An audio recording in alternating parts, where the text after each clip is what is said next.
confession to make. Since a chemical-related illness led to me living part-time in Paris, I spent way too much time looking for my things.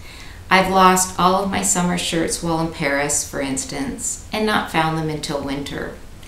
It's challenging enough to keep track of a life in two cities, but harder still when that life is straddled on two continents, requiring me to stretch and contract like a rubber band as I adjust to completely different languages and ways of doing things. It can feel disorienting. And managing my long-term illness adds extra layers of challenges as well, as does the fact that each year in Paris I move around between 3 to 5 different apartments with 5 suitcases crammed mostly with health-related needs. So as I've prepared to leave my home city, Seattle, each year, I've searched for ways to get more organized, and I'm happy to report that at last, on my 5th year of living between two cities, I no longer spend much time looking for my things, and I remember to pack everything that I'm going to need in France. In this video, I'll share with you my top 3 favorite tips for staying organized as I move around. First and foremost, welcome to my Where I Put Things list. It's something I devised at home in Seattle after I bought supplies to take with me to Paris one year, then later couldn't remember where I'd put them, so I had to go out and buy all of those items all over again.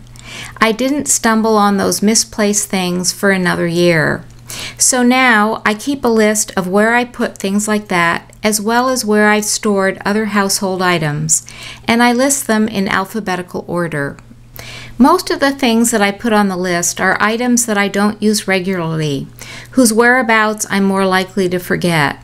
I keep a hard copy of my Where I Put Things list in a binder, as well as on the computer, and whenever I catch myself saying such things as, "I must make sure to put this away in a place where I won't forget where it is," that's a red flag that it needs to go on my Where I Put Things list. For years, I resisted keeping such a list because, I told myself, I didn't have time. It also seemed to me a bit over the top for keeping myself organized. But I found that not keeping such a list took up much more of my time and energy because of how much time I spent looking for my things while mired in frustration. My next favorite organizational tool helps me deal with my poor memory and the way that my illness has injured my brain.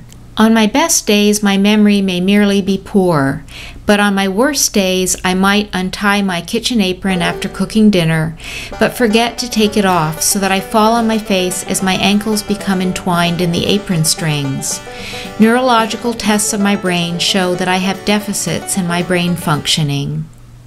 So since living part-time in Paris, I often can't remember how to do ordinary tasks, such as how to run my dishwasher at home or the washing machines in France, because I don't use them regularly all year round. Here in Paris, washing machines in my rental apartments wash and dry clothes in the same machine, so I must operate them correctly or suddenly my delicate clothes, which aren't supposed to go into the dryer, are being dried after the washing cycle, and I can't open the door until the drying cycle is finished. I have ruined clothes this way. So my second favorite organizational technique to meet this challenge is to write down instructions for everything from how to work my Parisian washing machines to how to work my DVD player at home in Seattle. If the instructions can't be easily written down, I'll make a little video showing how to do it, like this video clip my friend shot of me in Seattle demonstrating how to use my favorite jar opener.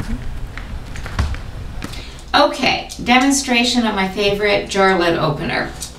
You move it along here to accommodate whatever the width of the jar lid is, then squeeze. Voila! My third favorite tool for staying organized concerns packing my suitcases as I prepare to leave Seattle. With my illness, I can't afford to forget packing certain things which support my health, especially if they can't be easily found here in France. For instance, perfumes sicken me, so I need to bring along unscented cleaning products and shampoo. I even travel with my own bedding. So I group those items which are often used together and place each category into a clear Ziploc bag. Then, instead of only checking items off of a packing list written on a piece of paper, as I used to do, now I can quickly double-check that those items are packed by seeing them grouped together in their plastic bags.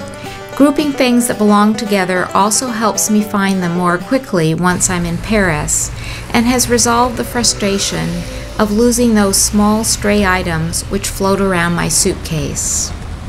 In the end, the time I've invested in these organizational tools has saved me so much time and energy.